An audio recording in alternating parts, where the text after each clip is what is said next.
Hello, HPFTers, and this is time for our first Fic Night of 2019 here at hpfanfictalk.com, aka HPFT. I'm Kevin, aka Title Dragon, along with this little munchkin, and the author of our selected story for this month, voted in by our members, Actual Magic by Abby, aka Chemical Pixie. Here she is. Yeah, hello. Good evening, everyone. Hope everyone's doing well. And as things always go, I'm going to read the story. Then once I'm through with the story, since Abby's kind enough to join us, we're going to be able to have some live Q&A. If you are watching on the YouTube channel right now, we do have the chat up for you to ask questions. I, of course, as always, have my own questions, and I'm sure more will come to me on a second read through. But now, without further ado, here is Actual Magic by Chemical Pixie.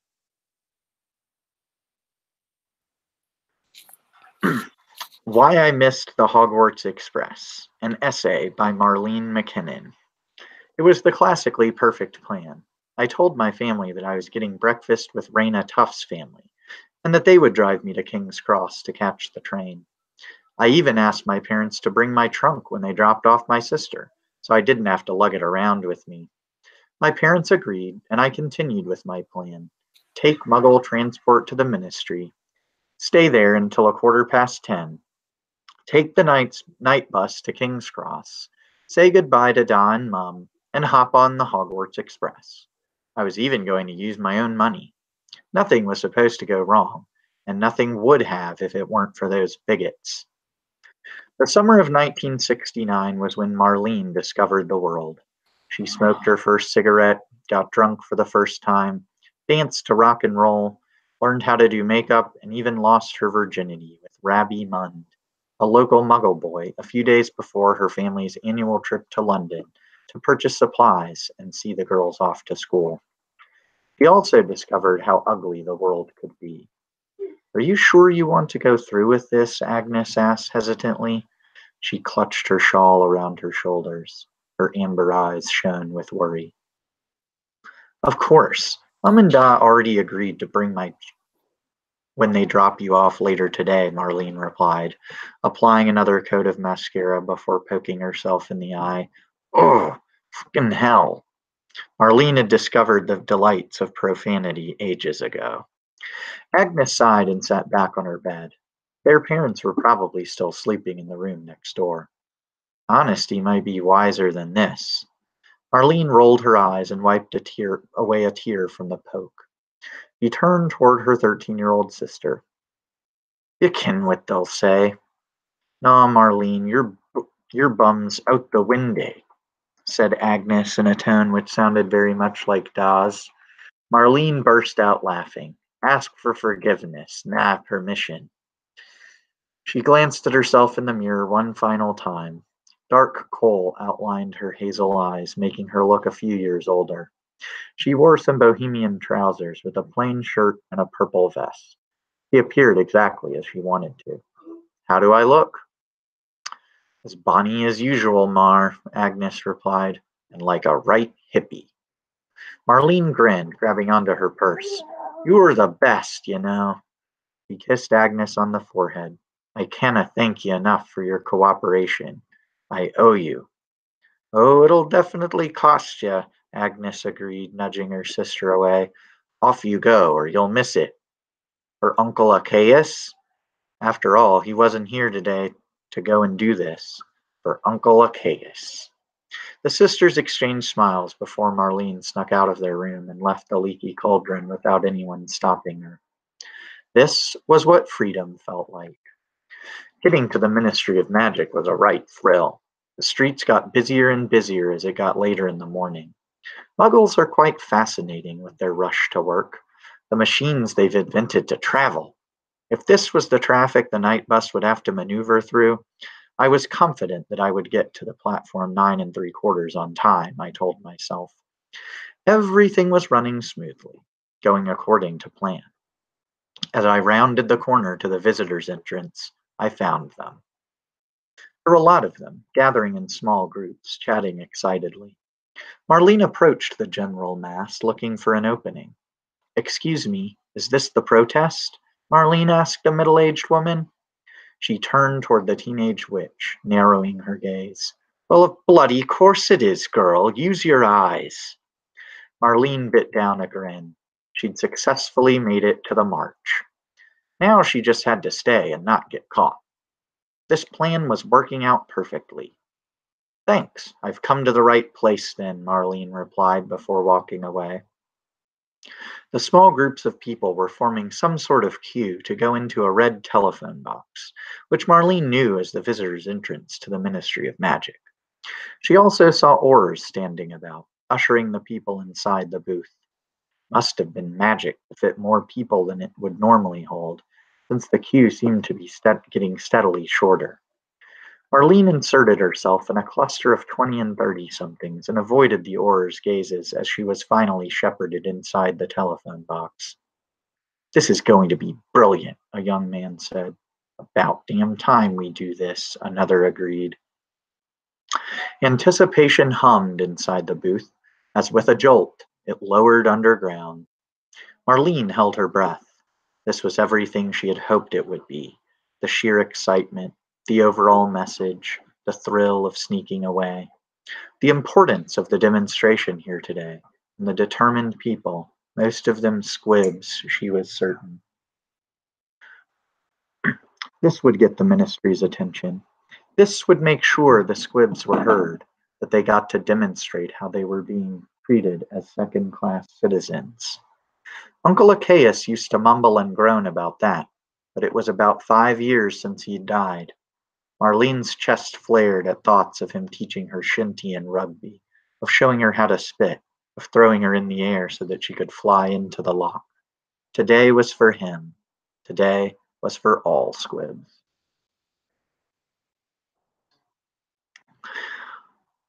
Marlene followed her little niche past the acclaimed Fountain of Magical Brethren.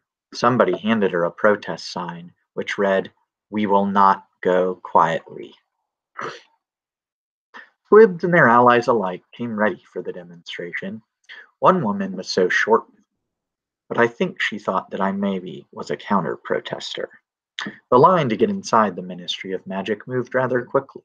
I'll never forget sinking below the ground, only to revel at the world hidden beneath London, a world that the squibs are a part of, yet they have very little say in it.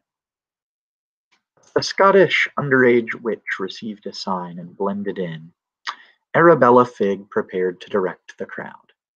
People had been asking her silly questions all morning, like where the end of the line was, or if she was here for the protest, or if she too was a squib. Of course she bloody was. She took a deep breath, wiping her sweaty palms on the sides of her skirt. "Mrs. Fig, it's nearly time for your speech," called Hanson, one of her fellow squibs who helped organize together. It had taken months and months of preparation for this moment. Finding other squibs, getting published, gaining witch and wizard allies, liaising with the ministry, especially the Auror office, of standing firm in the face of harshly worded criticisms. Finally, now was the time to demonstrate, and she had better not bloody screw it up now. "We are gathered here today to show the wizarding world our place. Squib rights are wizard rights. What are we here for? Squib rights, squib rights," the crowd called. "And when do we want them? Now!" A loud cheer erupted across the atrium. This repeated for a few minutes as people gathered closer. Arabella and Hanson exchanged glances as more oars arrived on the scene. Then, before she knew it, the megaphone was thrust into her hands, and she stood upon the stage, which a kind witch had conjured for them before the start of the demonstration. It was her turn. "We're here today not only for us, but for those who came before us, and for those who will come after us. We are a part of the wizarding world, and we demand to have a voice." A cheer interrupted her. For a moment, Arabella became flustered, for she was forced to insert a pause where she hadn't practiced one. But she quickly found her stance again. Today, we will march around the atrium of a government that would rather ignore us, a government that doesn't acknowledge us, a government under whose laws we abide, but we have no representation. We aren't even registered. Another cheer. Someone whistled. Arabella broke out into a smile. Her voice became stronger and stronger as she continued. Today we stand together in front of the workers' entrance of the ministry, so the magical persons of this government see us, hear us, acknowledge us. Arabella was a waterfall, a river of words bursting from her mouth, gushing forth. It was still rather early for most ministry workers to arrive, but we gathered in the atrium, passing out signs and creating a strategic formation where we'd be seen, heard, and inconveniencing the workers. What's one morning of rough commute compared to a lifetime of discrimination? The message of the ralliers was clear.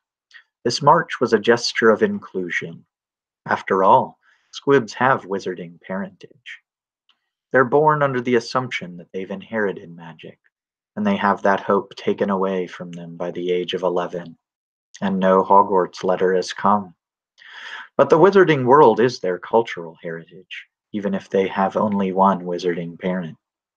Squibs know about this world, our world, their world, and they should have a better place in it.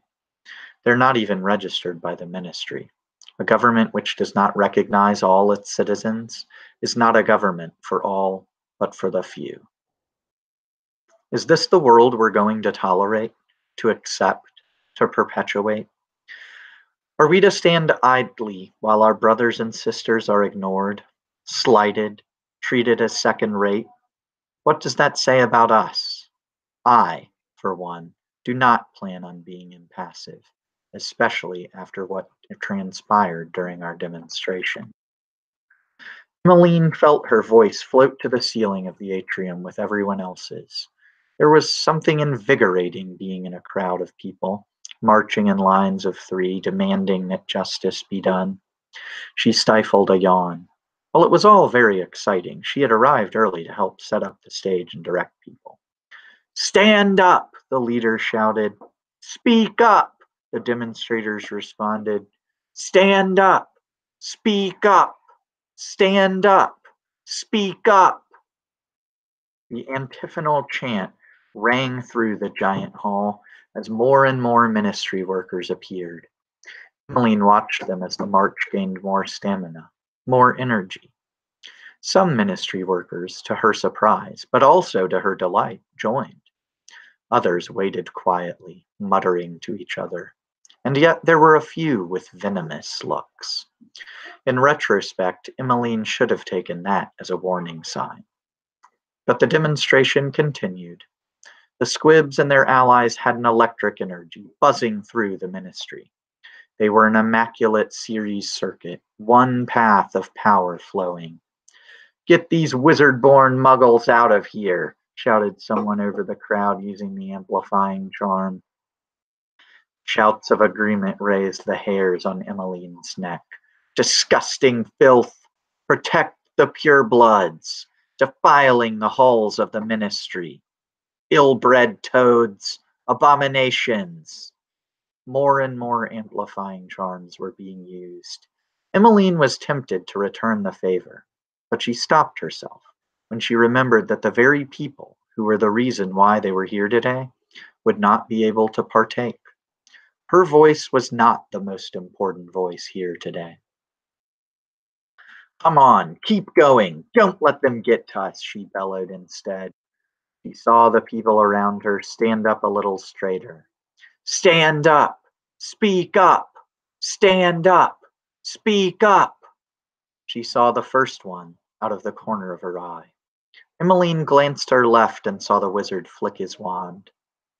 There was no preventing the first curse, and as soon as it broke into the crowd of marchers, breaking their electric current, the curses didn't stop.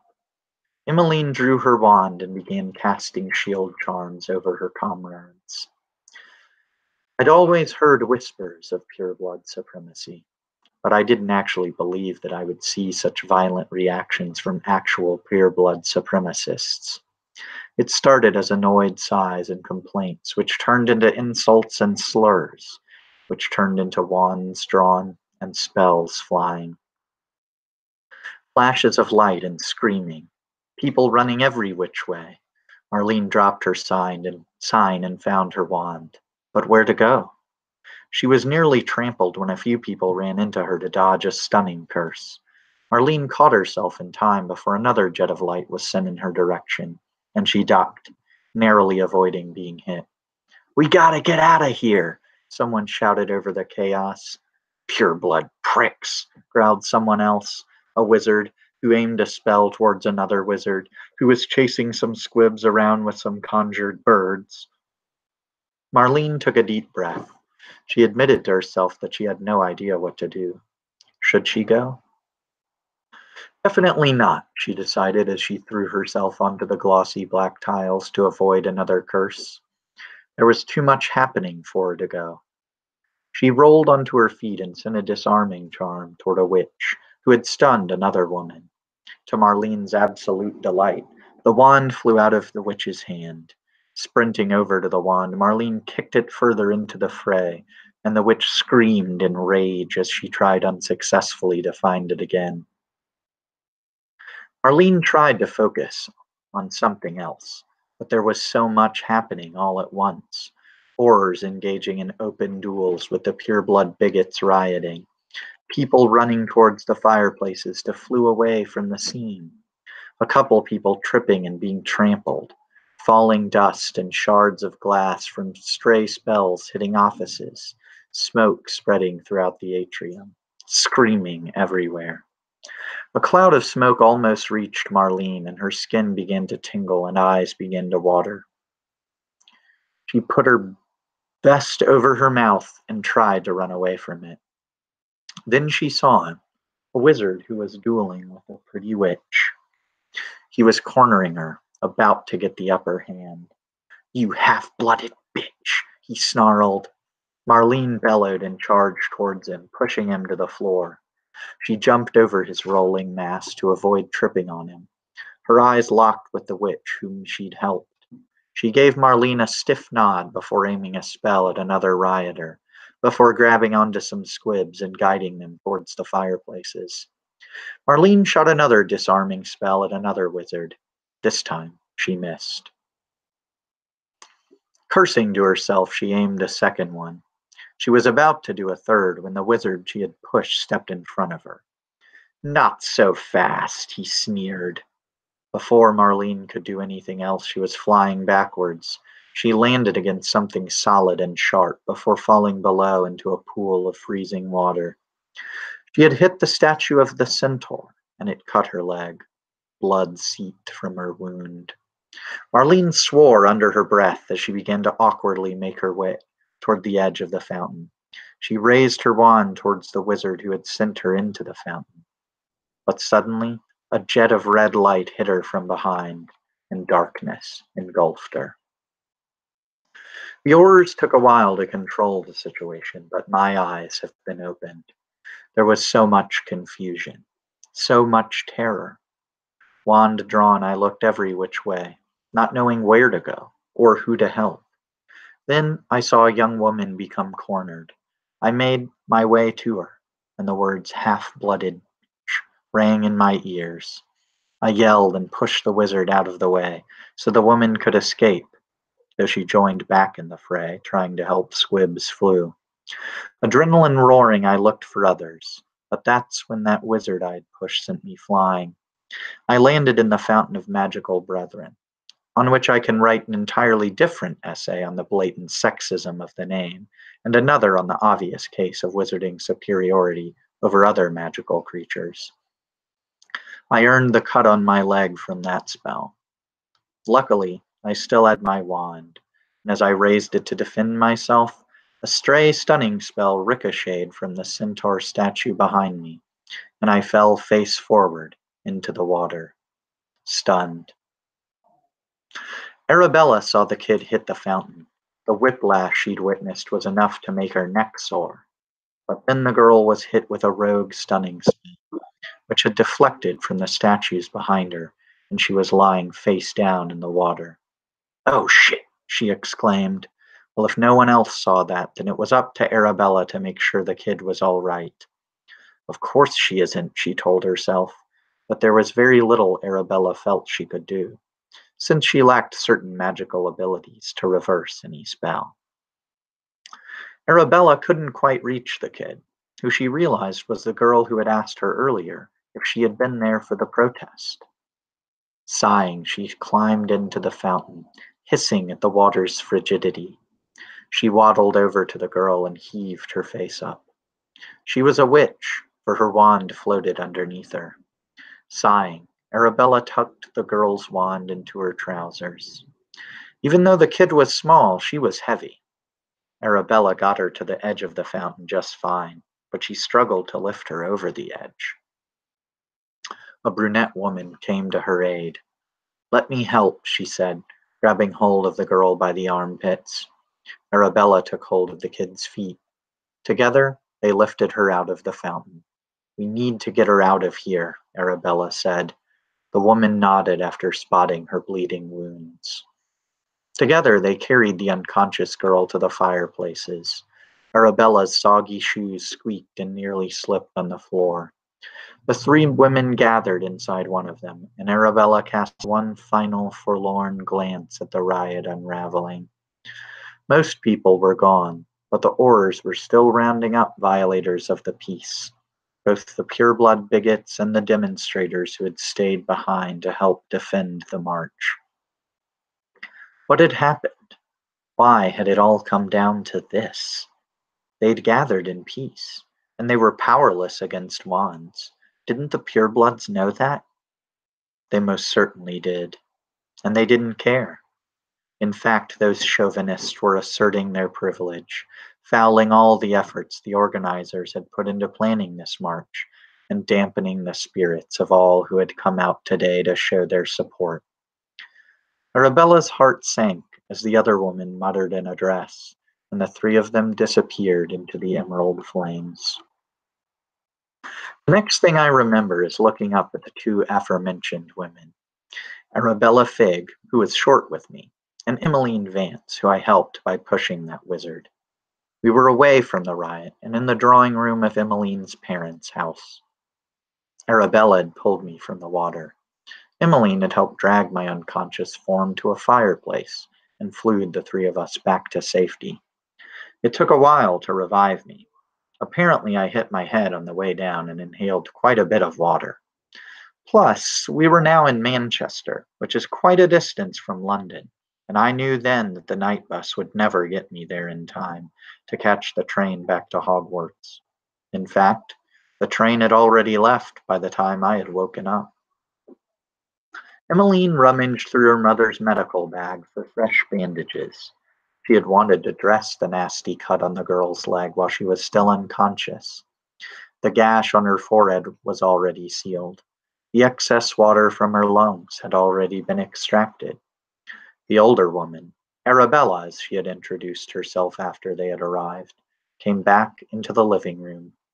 She was in a new frock with fresh socks and some slippers, which Emmeline's mother had lent her after they had come to the house with Arabella soaking wet. "Nearly done," Emmeline breathed. "Got everything okay?" Yes, yes," Arabella said dismissively. Then she added a short, "Thank you." Soon it was time to revive the girl. Emmeline pointed her wand at her, ignoring the cold stare from Arabella, and said, "Reinnervate." The girl stirred, coughing, and opened her large eyes. She muttered. She attempted to sit up, but winced and put a hand to the back of her neck. "What happened? Where am I?" "You got yourself stunned at the march. You're at my parents' house in Manchester." "I'm Emmeline Vance," she responded. "Careful. You've got a cut on your forehead. Looks like you got whiplash, too, from hitting that bloody fountain where you nearly drowned." Arabella said from behind them. Alarmed, the girl glanced at the older woman. Arabella Fig. Marlene McKinnon, the girl replied. Then her eyes widened. My leg. Already taken care of, Emmeline said, and I think I remember you from Hogwarts. I was 5 years ahead of you. Were you the Gryffindor who tried to fly her broom under the Black Lake? Marlene grinned. It was a dare, she said. She shivered. The fountain's water was cold. Here's a blanket, Arabella said. Emmeline's mother is searching for some clothes for you to borrow. You gave us a right scare. Emmeline furrowed her brow. Wait a minute. Marlene, you're only 15. Aren't you supposed to be heading back to Hogwarts today? The younger witch shot up, grimacing from her aches and pains. What time is it? The clock on the mantel said it was 1:15. Marlene's mouth dropped. I missed the bloody train. There was a pause. My mum's gonna kill me. Your parents didn't know you were at the march? Arabella asked. Marlene stiffly shook her head. Christ, girl. Emmeline sighed. This was not how she had imagined her day unfolding. The violence she had witnessed would give her nightmares for the months to come, especially her encounter with her former classmate, Avery. Anyone hungry? Emmeline's father appeared in the doorway. Oh, good, the girl's awake. I've got some breakfast food on the kitchen table. You'll all need something after the nightmare this morning. Her heart lifted. Her father had always known how to brighten her day, how to make any problem appear minuscule. As the three women sat down to eat after they helped Marlene change into some dry clothes, Emmeline basked in the company of strangers, united by a singular event, a common cause. This cause would eventually grow into something larger, a war. But today, they ate their meal together in a retrospective, ignorant bliss. And so I missed the train. Do I regret it? Not in the slightest. I would go to the protest again and again and again, despite knowing that dogmatists would get so incredibly defensive about other people being silenced, despite knowing that I would get whiplash or cuts or knocked out, despite knowing that my well-crafted plan would fall to pieces, despite knowing I would get into heaps of trouble by my parents and my professors. In the aftermath of the Squib Rights March, the wizarding world remembered that day as the beginning of the pureblood riots, and not as a day that proved that squibs were actually second-class citizens. Arabella was not deterred. She attempted to rally with the other organizers of the march, but those squibs showed much less enthusiasm than she did. Another march was never fully realized. Less than a year later, all efforts were abandoned as the war began. Arabella knew she couldn't leave the wizarding world and assume a muggle life completely. She looked for a way to be involved, and Albus Dumbledore had some ideas. Emmeline didn't forget her duel with Avery. When her father had died suddenly in the following November, she knew that she had been targeted because of her involvement with the Squib Rights March. She dropped out of university, where she had been studying electrical engineering, to gather evidence that her father was murdered by followers of the Dark Rebellion. It took a while, but she was able to prove it. Marlene went back to school. After many scoldings from parents and teachers, she served a series of detentions, one of which involved an essay on the consequences of her actions. Professor McGonagall held on to the essay, which had almost changed her mind about punishing her pupil. Instead, in Marlene's 7th year, she submitted it to a magazine contest, which pushed Marlene into a writing career. It wouldn't be until the summer of 1972 when the three women would be reunited at Marlene's induction into the Order of the Phoenix. They would remember that day they shared together and would know that there was some peace in the world. Why don't I regret it? Because it was the right thing to do. because I got to meet Arabella and Emmeline. I got to set an example for my sister on how to live to my values. I got to use my voice when my uncle Achaeus couldn't. He was a squib, and he didn't live long enough to see other squibs organize and rally. But he also didn't get to see how ugly those with magic can be. Or maybe he had known all along, and I just couldn't see it until now. This is something I can't ever forget, and so I will play my part now as a student. I will listen to your lectures on complex magical theories and incantations. I will wonder what I can do to resist pureblood supremacy. I will fight for the rights of squibs and muggle-borns and all those oppressed in the wizarding world. Because that, ahead of everything else, is actual magic. All right, so that was Actual Magic by Abby, aka Chemical Pixie, who, if you were just joining us, is here with us to discuss her story. And first and foremost, we do have a few people in the chat. No questions yet, but I'm sure they'll get there.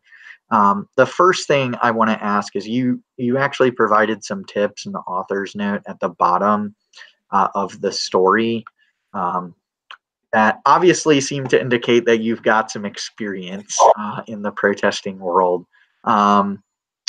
What's been your most powerful experience? At a protest or just watching? Yes. Yeah, sure. As a at any protest. Well,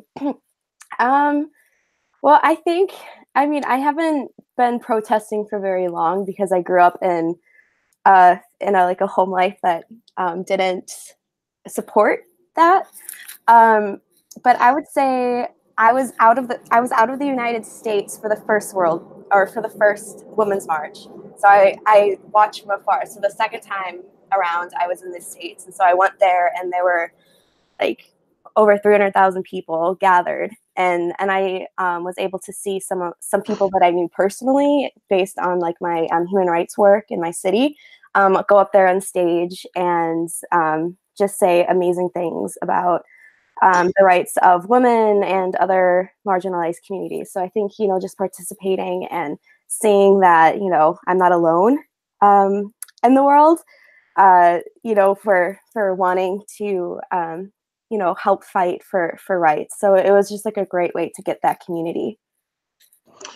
I think, and I will confess that I do not know if it was kind of nationwide today either, but I actually found out that there was a women's march in our state capital in Raleigh, which my son here he's right here, Yeah. And he was actually over in Raleigh with his mom, and got to see the march.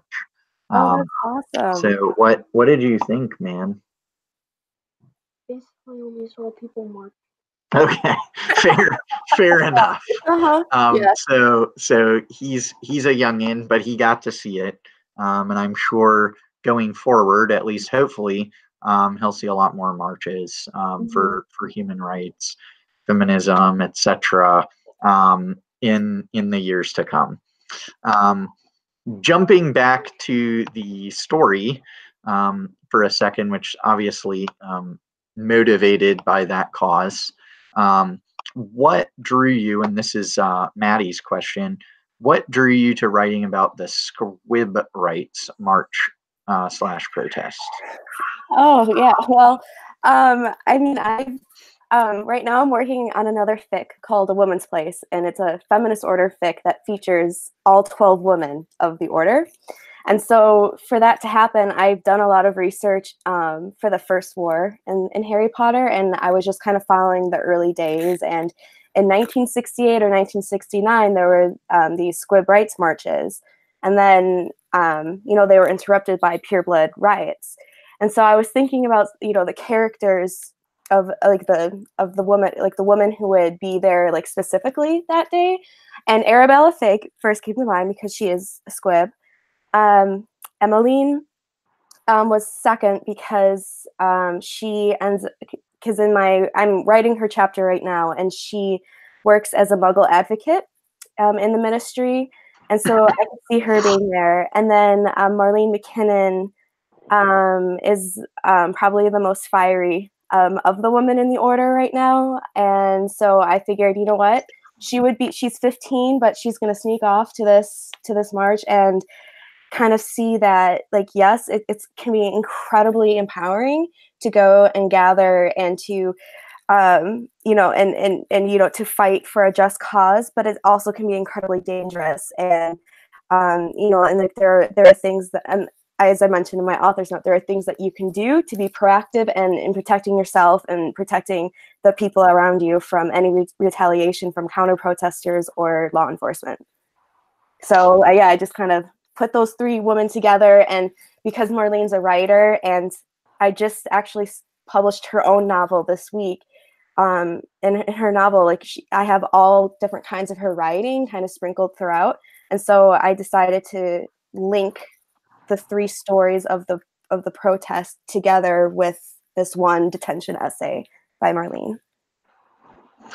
Well, I thought the essay was a really cool component to include and kind of weave into the story as what winds up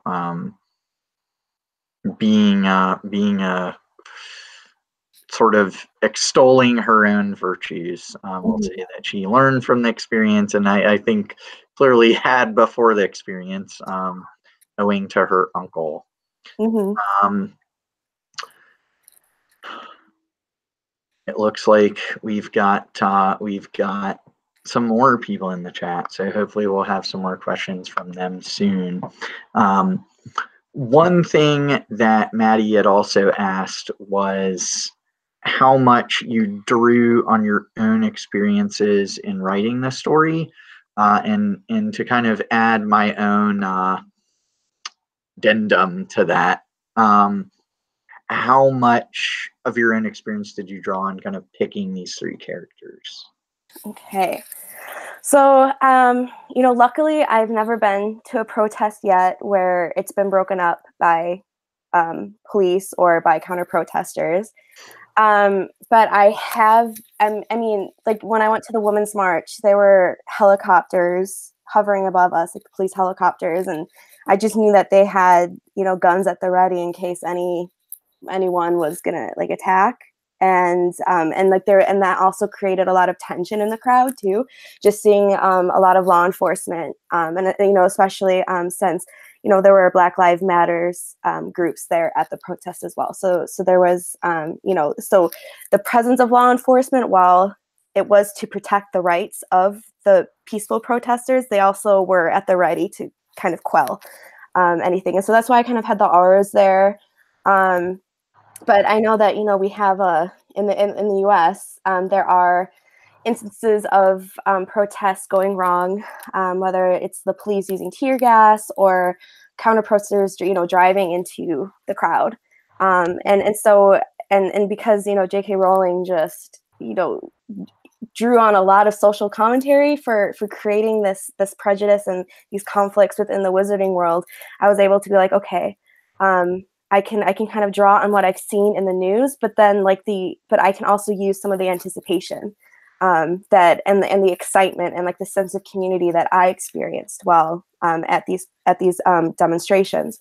As for the characters, I think for me, I think Emmeline I could probably relate to the most because she comes from a place of privilege, and so for me, being a white woman. I know that there are certain times where my voice is not the most important, and that it is very important to have people whose voices are silenced stand up and speak for themselves, and to also have leading contributions to the directions of any movement.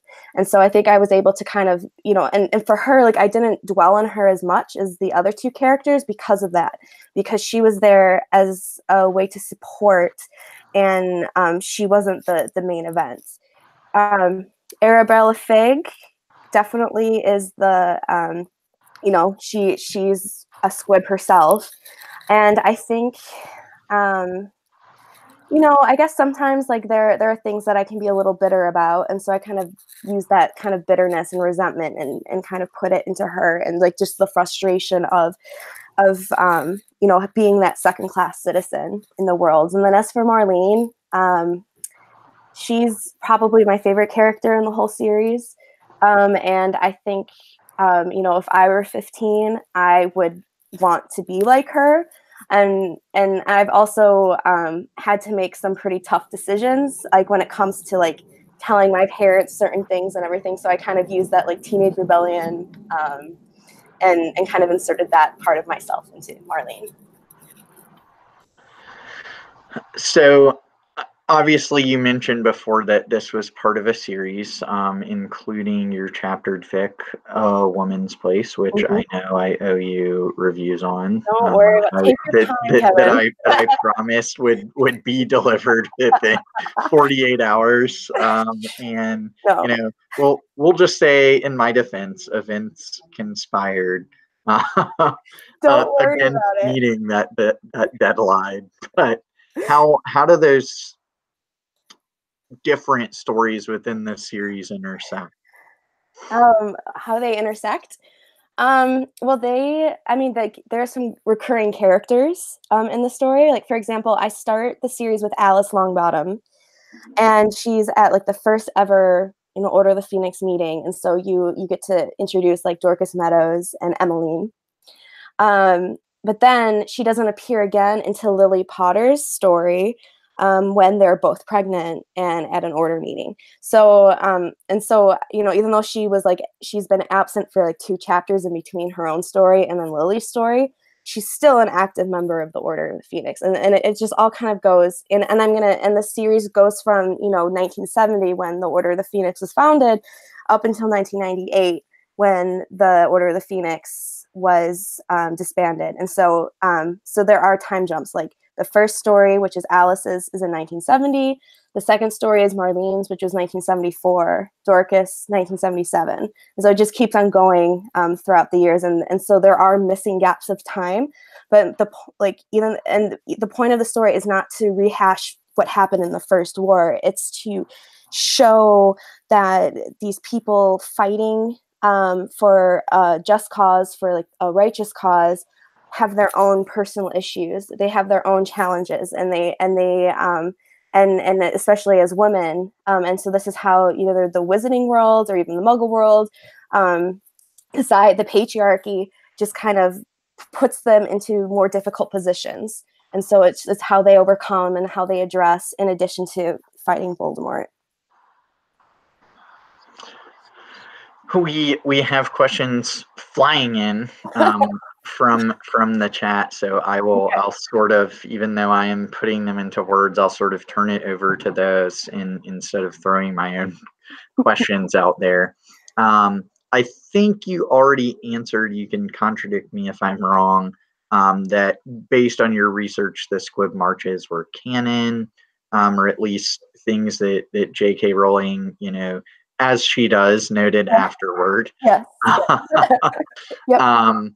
And the part of the question, other than that, coming from Gina, was, did you think anything came of them, the Squib Marches, ultimately later?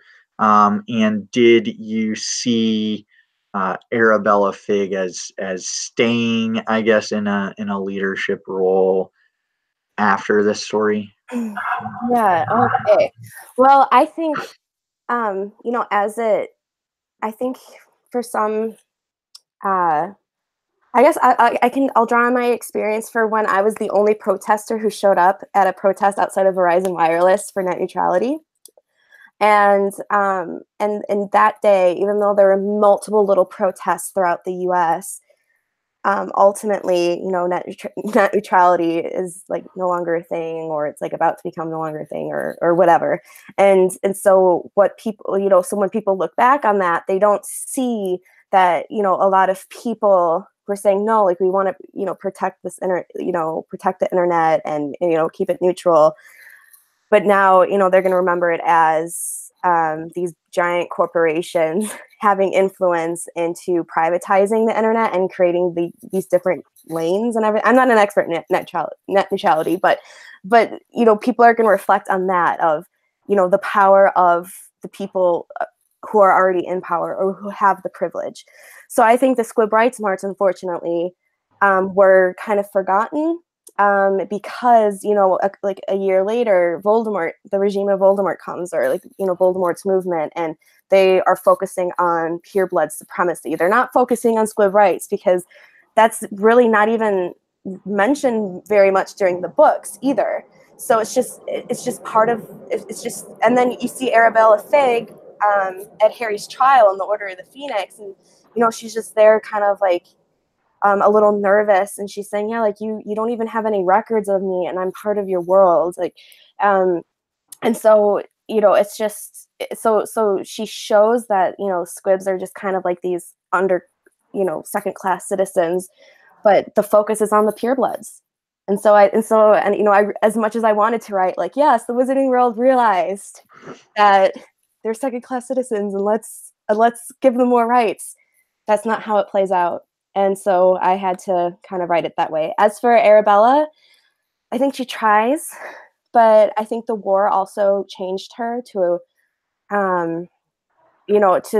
she tried for so long to have a voice, but then Dumbledore offered her more of like a secretive role, especially watching Harry as he grew up, and that is going to be her fic in A Woman's Place. It's going to be 1986, and she wants to go to Dumbledore with some concerns, but there's another Order member who's like, no, like you're like what you're thinking, what you're seeing, isn't like it's part of the plan. Like Dumbledore has it.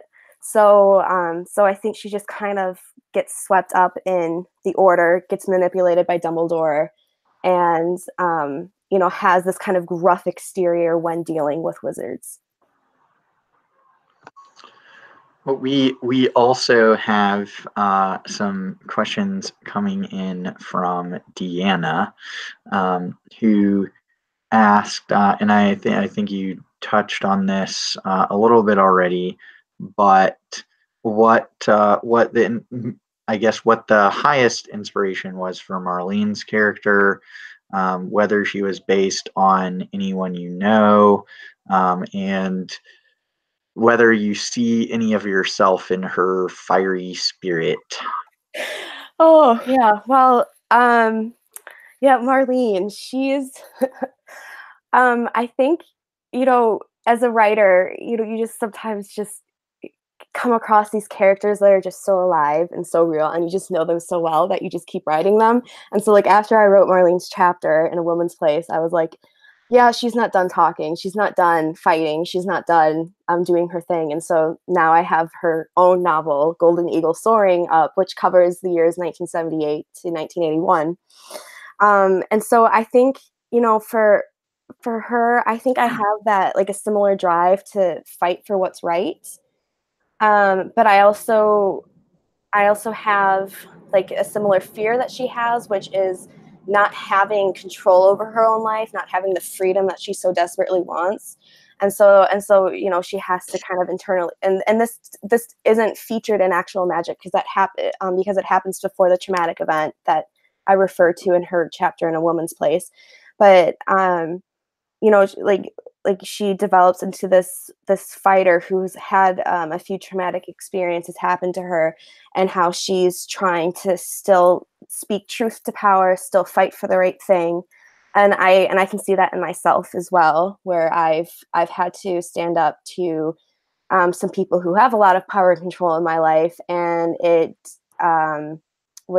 been difficult, and it still continues to be difficult. So I think I see that that part of myself in Marlene, but I think she's a little more vocal, and a little and a little more like kind of aggressive with her words than I am. All right. Well, we are going to take a few more questions. All right. The next one come or the next couple come from Sharn. She asked, "Have there been any moments when the characters in these stories in the series have surprised you? And have you come across any facts or themes in your research that surprised you and became more prominent in the stories as a result?" Yeah. Well, um, I think that those are questions. um, okay, so I think the I think like for example Dorcas Meadows because is originally from Jamaica.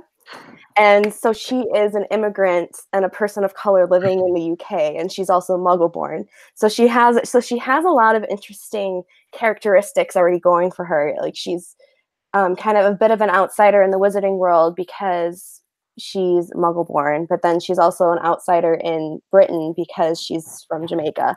So I really wanted to, and I also wanted to make her older, and so I was like, well, I need to look up like immigration patterns to the UK from Jamaica. And so I found like the first big ship was Windrush in like 1938, I believe. And so I said, okay, well, if I want Dorcas to have gone to Hogwarts and I want her to be older in the 1970s, so I just had to do the math. And she's 40 in her story. I had wanted her to be a little older, but I also wanted to kind of stick true to that historical fact. And I think right now I'm writing my Emmeline for right now. I'm looking into marriage laws around like the 1980 because Emmeline is a lesbian and she has this and her partner's a muggle, but she can't tell her partner that she's a witch because they're not married and they can't get married. And so this is kind of the height of the war. Order members are starting to be murdered. And so, what does she do? And so I think right now I'm looking more into marriage rights. I know that I'm having one of the Order of the Phoenix members be a trans woman.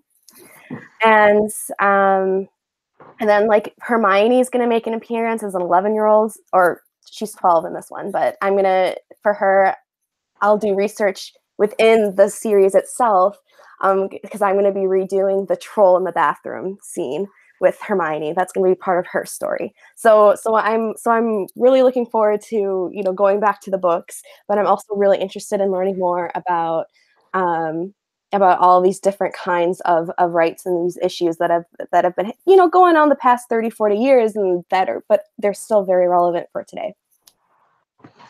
We also have a question from Flair McDougie, who I'm not sure if one is one of our members, but if not, we want to give a big hearty hello to her, since she would be our first non-member to pose a question during one of our Fic Nights. So come at me and embarrass me, Flair McDougie, if you are an HPFT. If you're not, thank you for your question. She asked whether you considered yourself a feminist. Oh, absolutely. Yeah. Without a doubt. I one thing I live by is that feminism is for everyone. You don't have to be female to be a feminist. And for me, like I guess feminism isn't just equal rights for women. It's to take these notions about masculinity and femininity and deconstruct them so they're no longer toxic, so they're no longer binding. They aren't as binary. Yes or no, or having like, oh well, we're gonna pay women less because they're gonna get pregnant and like go on maternity leave, that mindset is very harmful to society as a whole. And so my part of feminism is to reshape that thinking and embracing people's skills and abilities, of either having children, or working at any capacity, and just really embracing equity and equality as a whole. So that's kind of like my little bouquet of feminism. Well, and I think, from my personal perspective, I was fortunate to have a lot of teachers and people I respected, and one of my favorite college professors from freshman year who, um, before feminism seemed to become this toxic word for whatever reason right now, Mm-hmm. um, really extolled what you just said about it being for everyone. That's definitely something that I would agree with. It's it's unfortunate, I think, that people look at it differently, Mm-hmm. but it's the world we live in, and I certainly hope that people watching will take that away. Um, Amid many people, including Renee, aka Mogul, maybe Sharn, Deanna, Gina, um, telling you that you are a wonderful human being and that your writing is eloquent, inspiring, and that you're awesome. I agree, first of all. Um, Second of all, I will pose our last question to you, which is from Renee. Where did you get the headcanon for Dorcas that you described for us?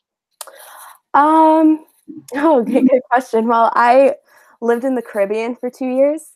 And so, yeah, so this is okay. So, Renee, this is um, this Dorcas's theme, which is like colonialism, racism, etc., like that. And she's also passionate about education. Like that's my jam. So this is going to be kind of a long answer. So Kevin, if you need to cut me off, just be like, Abby, wrap it up, wrap it up. No. Okay. I have never cut anyone off, and I don't intend to start now. All right, all right. So I was, just kind of looking at, the canon characters that have very little information about them, and I'm like, okay, well, it wouldn't make sense for a character named Marlene McKinnon to be from Jamaica because McKinnon is very Scottish. So I was just kind of, looking at like, well, where in the world has the UK influenced? And the sun never set on the British Empire. So I was just kind of taking a look at, different places in the world that would be influenced and would get people to come to the UK. And so the Caribbean just kind of jumped out at me straight away, especially since I lived there for 2 years and I was able to see remnants of the British rule there, and then also the effects that colonialism has had on the country and the people living there. And so I was like, you know what, let's bring that in, let's tie that in, because I'm also a huge post-colonial thinker. So I'm like a feminist post-colonialist type person. Anyway, so I was like, okay, well, what so she's from Jamaica. She's a woman of color, and she has to be a very powerful witch because in the books, Voldemort kills her personally. So I'm like, okay, well, what can she do? What can she contribute to the war where the mastermind would want to do that to her? And so I'm like, well, she maybe could be a natural born Legiman's. I'm like, okay, that's good, but also I think she needs to be quite influential within the ministry. But also, because I also come from an education background, I also wanted to highlight how colonialism affects education, and it affects the way that we or like what we learn and how we learn. And so I drew that to pure blood supremacy, or like pure blood like superiority. And I could absolutely believe that in the wizarding curriculum, they highlight pure blood, or being a pure blood, or like the traditions of being pure bloods. And so Dorcas is not only a muggle born, she also comes from a background where, she was a second class citizen, like culturally as well. Um, and so I just had her challenge that, like, well, no, we're not, purebloods aren't better at magic because they're purebloods. And so just kind of started to deconstruct that notion. But then there's also that backlash of people who have that power and privilege. And her feminist quote in that story is, to those accustomed to privilege, equality feels like oppression. And so I felt that like the challenges that and I kind of drew in my own experiences because I challenged curriculum in my teaching, and I met a lot of resistance from like the administration, from parents, sometimes from the students themselves. And oh, hold on, my grandma's calling me. All right, all right, sorry, grandma. I'll call you later. um, anyway, um, so I just kind of wanted to like layer in all of these complexities about education and about curriculum, about colonialism and racism and xenophobia, and so it just all kind of spiraled into this like 4,500 word chapter about Dorcas Meadows getting fired because she, even though she followed all the protocols of the system, she like a student still got hurt, and they used that as an excuse to let her go, to silence her. And so she like stood up for herself, but if she really also showed her true frustration and her true anger, they would have cast her aside as a silly Jamaican woman, like losing her temper.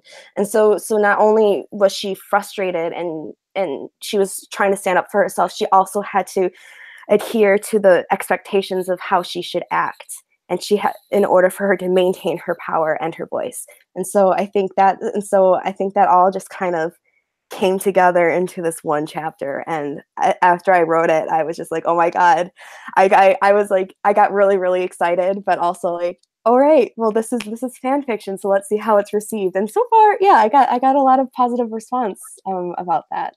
Yeah. Well, that is very good. We appreciate you staying on to answer all of these questions, and certainly I appreciate everybody who came on and posed questions about the story. I will take this moment before we cut away to give my apologies. Number one, for butchering the Scottish accents. I was not going to try that, but I'm sure it was terrible. Number two, for omitting some of the power that may have existed in the profanity, because even when my son normally leaves and gets bored after about 10-15 minutes tops, he was totally hanging around. And so I was unfortunately unable to drop those bombs. That's all right, Kevin. And then last, having a lot more to read in the chat with this story, I want to apologize for looking like I'm staring at my screen and like narrowing my eyes, No, that's et okay. cetera, et cetera. I mean, if it's like the point of one of the points of my stories is to generate discussion, and so if you're trying to catch up with discussion, that's great. That shows me that I like one of my goals has been successful. So don't worry about it, Kevin. Well, I think that's definitely true for all our viewers, current and future. I really encourage you, even if you've been here for Fic Night, if you have been in the chat, post questions, etc. If you have not read the story yourself, it's a really powerful story. I think both the messages and the writing itself are very compelling, and so I encourage everybody to read it. The link is, and once this passes over to upload mode, will be in the description for you to very easily follow and check the story out.